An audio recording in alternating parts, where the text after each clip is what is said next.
¿verdad? Para regular esa población, para regular la comunidad, para regular, digamos, las grandes ciudades hoy en día. Y cada vez, y hay leyes que todavía hoy en día, para eso existe el Congreso, la parte jurídica que elaboran leyes porque muchas veces el mundo está avanzando y aparecen cosas y hay que regular, digamos, la conducta humana. Entonces, en aquella época también un tipo de literatura era la tipo de literatura jurídica y que era muy específica de encontrar. ¿Por qué? Porque eran normas o costumbres, dice, por las que se regía el pueblo y representaban las exigencias de Dios. Recuérdense que hay albulla por allí. Recuérdense que estos eran, como cuando lo estudiamos en el Antiguo Testamento, eran clanes, ¿verdad? Que avanzaban por el desierto, después eran tribus, después se constituyeron en pueblos y después ya fueron siendo una gran nación. Pero todo eso llevó una evolución y los tratos entre los humanos pues requerían y que entre las tribus y entre los pueblos requerían regular esas relaciones. Entonces tenemos ese aspecto, ¿no? Vamos a ver los ambientes en que aparecieron las leyes, la formulación de esas mismas leyes y la recopilación de esas leyes. Entonces, tenemos ambientes de las leyes, una tradición básicamente jurídica, porque se multiplicaron las leyes, ¿ok? Y por qué decimos que regulaban la vida de la comunidad.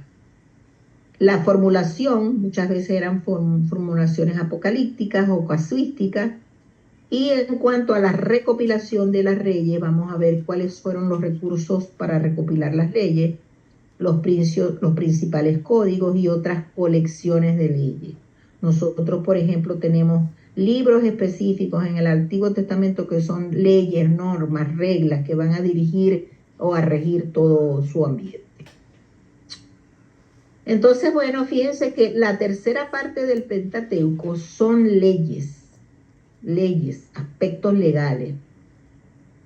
Entonces, en la tradición jurídica se dice que tenía mucha tradición de leyes copiadas de los territorios o de las civilizaciones más avanzadas. Por ejemplo, podemos decir del Código de Hammurabi, era un código que se encontró, la tablilla de Hammurabi existe ahorita en un museo, donde habrían ciertas leyes que para esa cultura sumeria pues regían el pueblo. Y muchas de esas leyes fueron copiadas por Israel, ¿no? Fueron surgiendo de la familia, ¿ok? O sea, cómo regulamos a la familia. Luego se extendieron a los clanes y después a las tribus, como les decía. Pues. También surgieron leyes que en los santuarios, que los santuarios eran todos los santuarios donde el pueblo de Yahvé iba a hacer los sacrificios, también surgieron leyes para regular pues, los sacrificios y todo eso. A partir del siglo X, de la época de David, cuando aparece el rey David, él, que ya tenía una nación bajo su cargo, entonces tuvo que hacer leyes jurídicas para administrar la justicia. No era fácil entre hombres que se mataban o que venían de esas culturas ásperas, pues cómo administrarlo, cómo ordenarlo, cómo gerenciarlo, ¿no? Y también en el templo los sacerdotes, por supuesto, pues tenían sus leyes. Las leyes se multiplicaron en Israel, ¿verdad? ¿Por qué? Porque había falta de grandes principios, entonces no era que el que quisiera hiciera lo que quisiera o tomara las leyes, como decimos hay veces. Fulano tomó la ley por sus manos y definió su propia ley. Entonces había falta de grandes principios y por eso las leyes se fueron multiplicando, pues. Para cada cosa nueva que les aparecía, ellos hacían una ley o un reglamento. La aparición de nuevos problemas y situaciones, entre más crecían, pues los problemas eran más complejos. Se recuerdan cuando a Moisés le llegaba a todo el mundo a plantearle situaciones y fue cuando se le dijo, bueno, mira, confórmate y delega, pues. ¿Por qué? Porque todo el mundo le llegaba a preguntar porque no habían parámetros de leyes. Entonces eso llevó a que se hicieran. por distintas concepciones teológicas de los legisladores. Unos creían que los sacrificios se hacían de una forma o de otra, o la creencia sobre Yahvé era una forma o de otra. Entonces, bueno. Y lo más importante era regular la vida de la comunidad. Por ejemplo, en Jueces y en Samuel vamos a encontrar, por ejemplo, en Jueces específicamente dice hay ciertas cosas que no se hacen en Israel. ¿Ok? ¿Por qué? Porque ellos definieron su propio, dentro de todas esas leyes, sus códigos de conducta. Y por supuesto, había leyes éticas, sociales, culticas, que norman las prácticas y rituales. Recordemos que los otros pueblos también hacían sacrificios, los cananeos, y tenían sus cultos. Y leyes étnicas de con quién se casaba con quién. La idea era que el pueblo escogido por Dios, ellos no se mezclaran con las otras culturas porque iban a absorber sus costumbres y sus tipos de rituales y cultos que no eran monoteístas. Entonces también por eso se lleva a que se regulen todas esas situaciones culturales y sociales con leyes. Por supuesto, todas estas leyes llevaban una mezcla entre la alianza que hizo Yahvé con su pueblo para entonces, digamos, como que regular esas relaciones. ¿Qué dice Yahvé? ¿A qué me comprometo yo? ¿A qué se compromete Yahvé? ¿Cuál es mi relación con Dios? Y eso lo podemos ver en todas, dice, los oráculos sobre todo. ¿Cómo se formularon? Bueno, en el Pentateuco, por ejemplo, existen en el Pentateuco, recordemos Génesis, Éxodo, Levítico, Números, Deuteronomio, que son los libros que lo forman, los primeros 5 libros de la Biblia. Existen 2 grupos de leyes fundamentales, las apodícticas, que mandan o prohíben algo. O sea, habían leyes prohibitivas. Por ejemplo, no robarás. Eso era una ley que prohibía, no matarás. Y habían apodícticas imperativas, como eran honra a tu padre y a tu madre. Fíjense que todas estas leyes, pues, ¿qué era lo que iban a regular? El comportamiento de la sociedad en cuanto a cómo debían de relacionarse. Las casuísticas, dice que cuando hay un antecedente, cuando dice cuando alguien haga esto, entonces sigue una consecuencia, entonces se seguirá esto. Entonces eso es lo que llaman las leyes casuísticas. Y estas leyes pueden presentar 2 formas, las sigmatizaciones, en el sentido de que de inmediato dan una sentencia, y las que tienen matices en las cuales están como que condicionadas. Cuando pasa esto, sí pasa esto, sí pasa esto, etcétera, etcétera, ¿no? Entonces, es un poco una clasificación como para que ustedes cuando estén leyendo, pues estamos leyendo la Biblia, pues nosotros podemos ver diferentes tipos de leyes y muchas que están condicionadas, otras que son imperativas, entonces son mandativas y ahí se marca muy bien la conducta de la persona que hoy, por supuesto, nosotros la seguimos, pues. O sea, no vamos a matar, no vamos a robar porque consideramos que eso no es ético y además que eso ofende a Dios.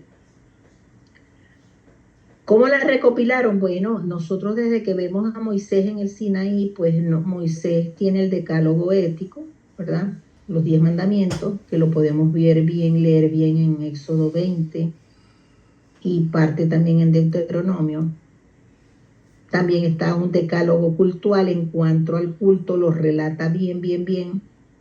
Y también hace respecto sobre, por ejemplo, como relaciones sexuales ilícitas, ellos lo destacan, también sobre las fiestas. Y todo esto, como les decía, tiene un trasfondo del mensaje teológico de mantenerse como una raza pura, de hacer bien el culto a Yahvé, porque es el único Dios, porque ellos son monoteístas, cómo actuar como pueblo y porque lo importante era que ellos se distinguieran dentro de todos los pueblos que existían. Los tres principales códigos, por ejemplo, nosotros oímos el Código de la Alianza. Eso es una forma donde se recopilan las leyes. El Código Deuteronómico también es esa otra parte de la Biblia donde se recopilan esas leyes. Y la ley de santidad, que también habla de quiénes son los sacerdotes, quiénes son los levitas, cuál es su función, etcétera, etcétera. O sea que ellos, en esos libros de Deuteronomio, Levítico, inclusive en Números, pues todas esas leyes están esparcidas, ¿no? Y en general en todo el Pentateuco. Otras colecciones de leyes del Pentateuco, bueno, aquí las tienen, yo las tomé textualmente del libro. Son leyes sobre la Pascua judía, ¿verdad? Porque todo eso era todo un ritual. El decálogo por sí, como lo mencioné, el Código de la Alianza, las legislaciones sobre el santuario, el decálogo cultual, las leyes sobre los sacrificios, las leyes sobre la pureza, todas esas leyes de que ellos no podían, por ejemplo, tratar con los gentiles, y que si iban a un mercado tenían que, después que venían y tenían contacto con paganos o gentiles, tenían que tener leyes de pureza, lavarse las manos, no comer ciertos alimentos. El código de santidad, pues obviamente, el código deuteronómico y el decálogo siquemita, que nos lo dice el libro aquí en Deuteronomio. Todo esto, pues, como les decía, pues iba por supuesto, a regular la conducta, ¿no? Tan es así que, bueno, Jesús dice que ellos viven para cumplir todas esas leyes, porque hay veces la ley sobrepasaba la conducta, o sea, se volvían como esclavos, ¿no? De tanta cuestión que se habían puesto a seguir. Algunas características de estos dichos jurídicos y legales, pues entonces podemos ver que muchas eran unos discursos exhortativos y no coercitivos, pues, sino que exhortaban a cumplir la ley. Otras leyes eran con un sentimiento de motivacional, cuando las relatan las leyes que están en Egipto, que ellos relatan allí cómo salieron de Egipto, y pues eso les hace recordar ese antecedente y está marcado por un tipo de leyes jurídicas que ellos las enmarcan en el Pentateuco. El mensaje teológico, por supuesto, donde sobre lo muestra Dios misericordioso, lo podemos leer en Éxodo 22-26, donde habla de que es un Dios perdonador y misericordioso, pero está atado a una ley. Y la de que Israel es un pueblo santo, elegido por el Señor, también, o sea, mantener a ese pueblo puro, como les decía. Las repeticiones, también hay muchas repeticiones, porque es la importancia, siempre en la Biblia cuando aparecen muchas repeticiones es porque es de una importancia grande, superlativa, cuando se menciona en varias partes de la Biblia. Entonces, por ejemplo, encontramos que la ley del sábado, que es el Shabbat, que hasta hoy por hoy lo respetan los judíos, pues aparece mencionada, miren, en el Éxodo, en todos estos capítulos. Se encuentra 5 veces. ¿Por qué? Por la importancia que tiene. Otra característica es el estilo directo. ¿No? ¿Qué quiere decir directo? Que va directo a las personas a las cuales está prescrita la ley. Es frecuente el paso, dice, de la segunda persona, del singular a la segunda persona plural y viceversa, pero tenemos estas diferentes variedades. Va directo al que tiene que cumplir la ley. Bueno, esta es la parte jurídica legal, ¿no? Entonces, ¿qué podemos sacar de esta pequeña parte que nos presenta nuestro tema? La primera es que los dichos jurídicos y legales son las normas y costumbres por las cuales se regía su pueblo y representaban las exigencias de Dios. O sea, toda ley tenía implícito cuál era el mensaje de Dios para ese pueblo que estaba formado. O sea, se cumplía la ley, pero era dirigida a eso, al culto a Yahvé, a la obediencia a Yahvé. La tercera parte del Pentateuco, como les decía, está compuesto por leyes Por eso es que hay veces que nos cuesta leerlo, ¿no? Porque no las entendemos, pero cuando entendemos que todo lo que está escrito es por un propósito, ¿verdad? ¿Por qué? Porque eran familias, clanes, tribus que tenían que tener relaciones de respetos, de alianzas, de contratos, que para esa época, en esas culturas, eran muy importantes. Pues no habían, es que no habían juzgados, ni notarías, ni nada de eso. Sencillamente se hablaba de la palabra, pero habrían leyes que regían todas esas relaciones, ¿no? Y lo mismo en los santuarios, no era que cada quien llegaba y hacía su sacrificio como quería. Lo mismo en el templo y en la corte de los reyes. Todo. Y por supuesto, como eran leyes que regulaban el culto, la sociedad, la ética y la moral, pues había leyes prohibitivas definitivamente, leyes imperativas, que era si sí o si no, y leyes coercitivas. Pero también había, pues, como decíamos, leyes motivacionales. Bueno, entonces, esta es una sesión bastante corta y digamos que aquí yo estoy terminando el último segmento. Vamos entonces a seguir con la agenda y le dejo la palabra al señor Pedro Mata. Muy bien, gracias, gracias Ana, gracias por tu presentación y a José. ¿Tienen alguna pregunta? Ahorita es el momento que me gustaría que pues, se hubiera este foro para preguntas para los expositores. Yo sé que hay dos preguntas en el chat y una de ellas es de Irene, que dice: el mito que no tiene respuesta, ¿cómo se nombra? Entonces, yo creo que esa pregunta, vamos a empezar con esa pregunta, José.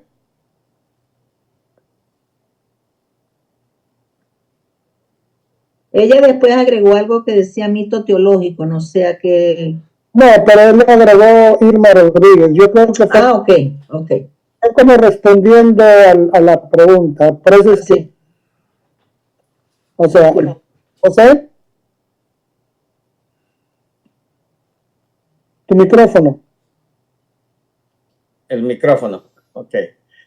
O sea, dando respuesta a la pregunta que hizo Irma, creo que es, ¿verdad? No, Irene. Oh, Irene. Ok, ¿me escuchas? El mito que no tiene respuesta, o que más bien intenta dar una respuesta, se llama mito etiológico. Y es la ciencia que trata de dar la explicación de dónde viene una etnia, un grupo, una ciudad o un pueblo, pero como dijimos, intenta porque no hay una respuesta exacta.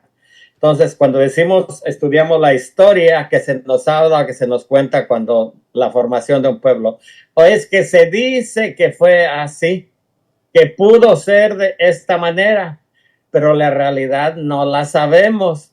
Simplemente estamos tratar de dar respuesta a una pregunta existencial, como lo hacíamos al principio, de dónde venimos, quiénes somos, por qué la enfermedad, por qué todo ello. Entonces, a esto se le llama mito etiológico. Gracias, José. ¿Alguna otra pregunta? No sé si esa es la pregunta o es un comentario que hizo Irma Rodríguez acerca del mito teológico, o ella trató de explicar esa parte que está diciendo José ahorita. No, no es pregunta, solamente quise dar una respuesta. Ok, muy bien, gracias.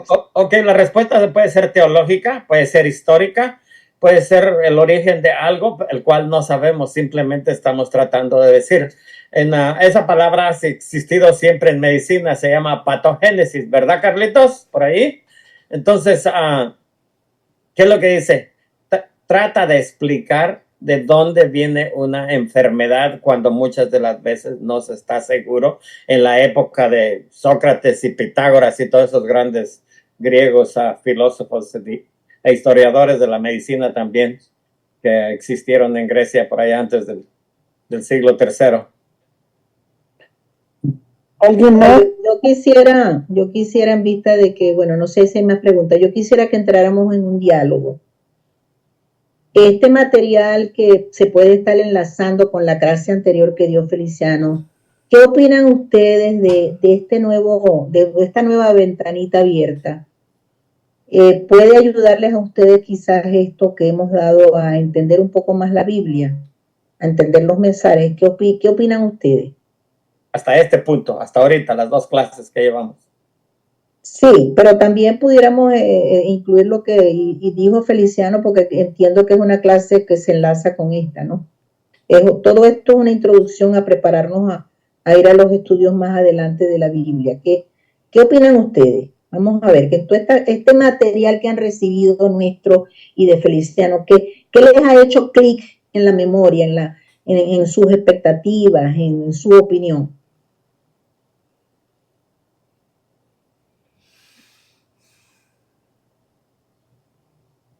Yo puedo señalar aquí a Graciela. ¿Qué opinas tú, Graciela?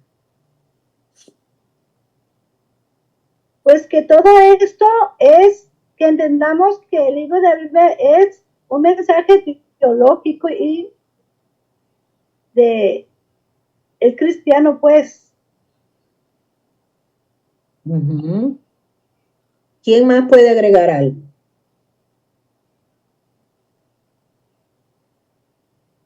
Yo pienso, bueno, lo que yo entiendo es de que nosotros, al menos yo personal, estoy aprendiendo, porque yo nunca pensé que en la palabra de Dios iban a existir mitos, ¿verdad? Son esos mitos. Para mí un mito es como que dicen que fue así, pero no se sabe, ¿verdad? Entonces, pero la palabra de Dios, lo que yo estoy aprendiendo y me está ayudando es de que es palabra de Dios y es para mi fe, ¿verdad? Tengo que tener esa fe de que lo que estoy aprendiendo cuando leo la palabra es palabra de Dios. Y por medio de la palabra de Dios, yo voy a ir comprendiendo y creo que mi fe va a ir creciendo, se va a ir, como le dijera, fortaleciendo. Ok. Pero ¿creen ustedes que es importante haber tocado estos temas de tipo de literatura, todo lo que hemos hablado desde la clase anterior, parábolas, metáforas, dichos jurídicos, poemas, poesías, narraciones históricas? ¿Cómo les ha ayudado a ustedes esto?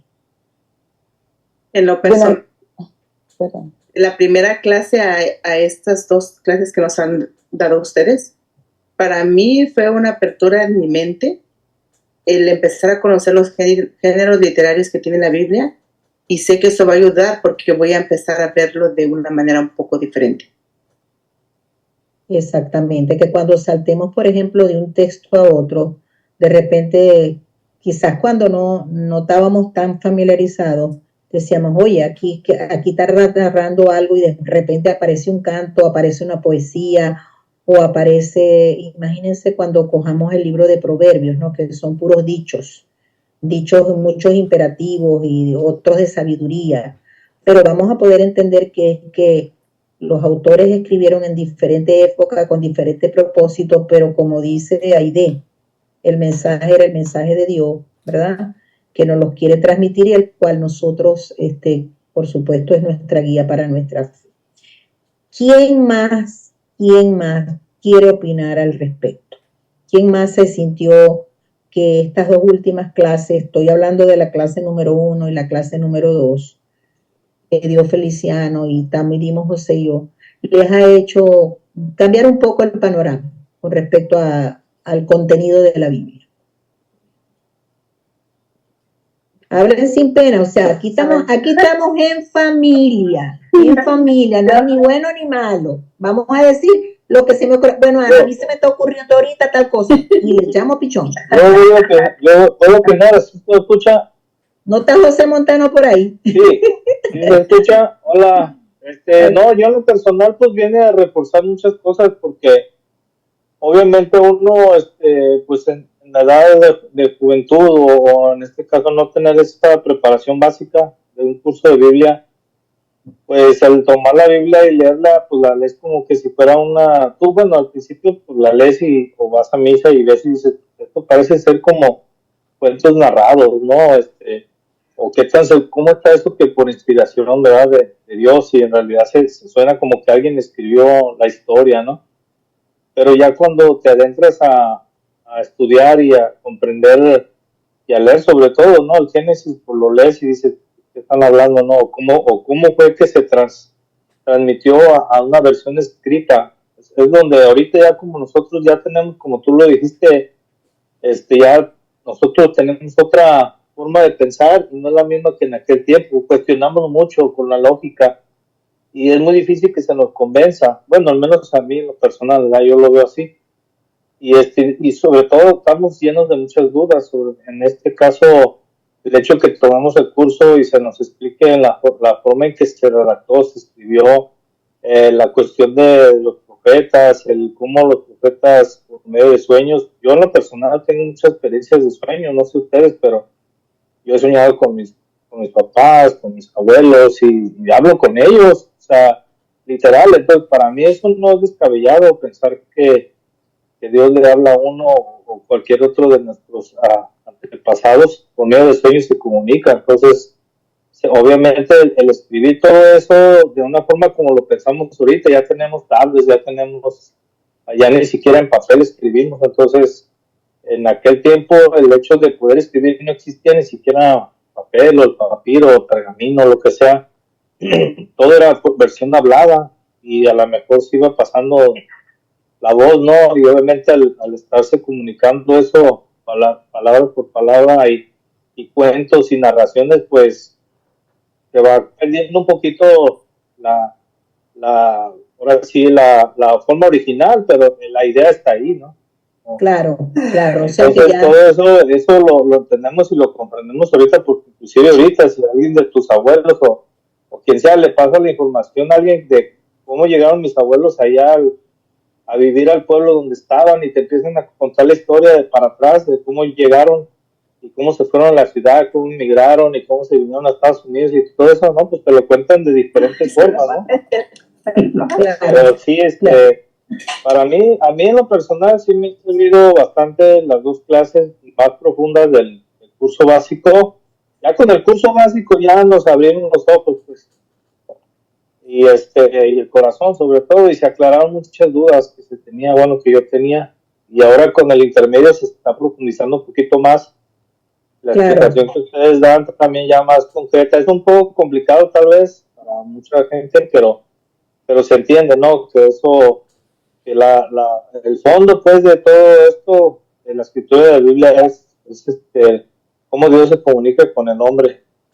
lo importante es eso que dice, lo importante, José, es eso, ¿no? Desde lo que tú dijiste, todo muy interesante, es que ya tomamos la Biblia, pero ya la vemos con otros ojos, ¿verdad? La entendemos un poquito, como que un poquito más allá, y eso es lo que va a permitir, pues, estos cursos y, por supuesto, esta clase, ¿no? José, no sé si tú querías preguntar algo. O no solamente lo mismo creía sobre el mito, la manera como nos lo contaban. Nosotros creíamos que era un cuento, ¿verdad? Así como los que leíamos cuando éramos jóvenes. Entonces, pues es y nosotros nos la creíamos como si hubiera sido una realidad.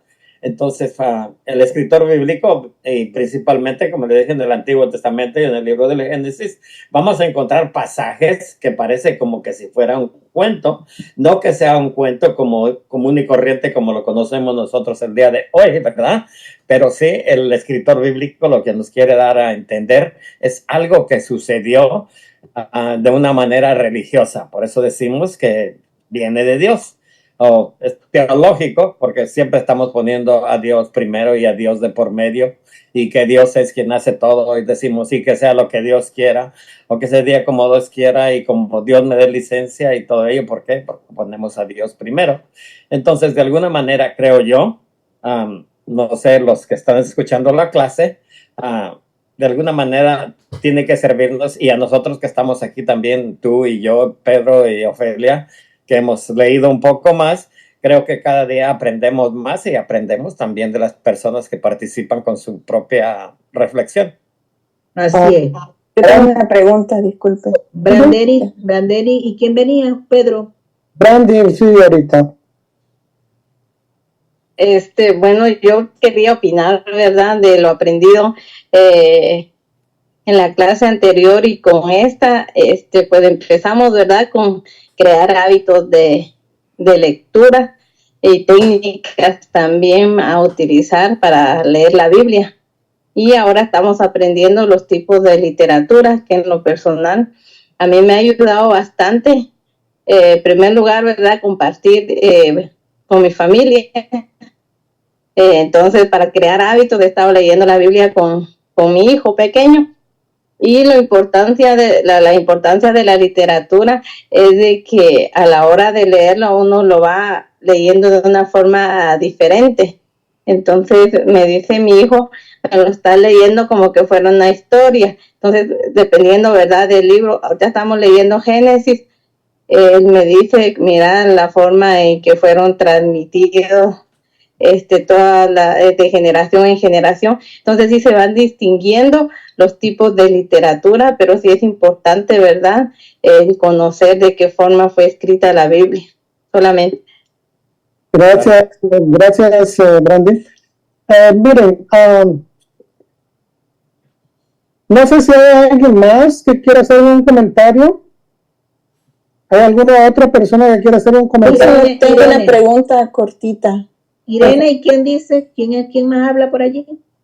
Yo digo, tengo una pregunta, ¿por qué en los segmentos hay un grupo que dice mañana y otro tarde? Ok. Esa es muy difícil. Lo que pasa es que nosotros este tema lo vamos a presentar también para el presencial. ¿Entiendes? Entonces vamos a dar una parte en la mañana y otra en la tarde, pero como somos tan vagos, no la quisimos cambiar. Bien, bueno, gracias. Irene. Una preguntita, algo que me recomendarían para leer, para entender las diferentes formas de géneros. Sí, yo sé que me dieron lo que es el estudio bíblico, pero yo siento como que yo estoy bien confundida. Yo entendía que la Biblia no se leía como, pues obvio que una novela, una historia, no es así, pero siento que como ahorita lo que están enseñando, como que yo no le estoy entendiendo bien. Entonces digo yo, a lo mejor otra, no porque no soy yo, no van a pensar que ustedes, sí me gustó mucho la clase y todo, pero yo siento que a mí me va a faltar un poquito más para diferenciar qué partes de las Biblias son pues, mitos, que son, bueno, a lo mejor el poema, a lo mejor sí lo entiendo, pero algo de esa parte que me pudieran sugerir. Sí, mira, Irene, nos queda una clase completa, o sea, una sesión que es el próximo jueves. Vamos a tratar 3 temas diferentes. Entonces, todos estos puntos que hemos visto desde la clase anterior, o sea, la semana pasada, son los diferentes géneros literarios, cómo es que está escrita la Biblia, o cómo es que vamos a encontrar por lo menos en todo el Antiguo Testamento. Hoy hablábamos de prosa, de poema y todo ello. Entonces nosotros estos géneros literarios, como decimos, como dijo la hermanita anterior, nos va a servir para distinguir la manera cómo trata de explicar el escritor bíblico, ¿verdad? ¿Por qué? Porque todo primeramente esto fue una revelación de Dios hacia el escritor. Entonces él recibe esa revelación, como decía José, Dios se comunica con nosotros, pero nosotros podemos explicar lo que sentimos, no. Entonces, por ello, el escritor bíblico acude a todo tipo de géneros literarios para dar a entender un mensaje. Les contaba yo anteriormente una anécdota, ¿no?, sobre un par de enamorados. Cada uno lo va a ver de diferente manera. Un periodista lo va a escribir como algo sensacional. ¿Sí? Que estaba una pareja de enamorados allá a la intemperie y todo eso para vender su periódico. Luego llega un médico, dice, está lloviendo, dice, este par de tortolitos se va a enfermar, mañana tengo clientes de seguro.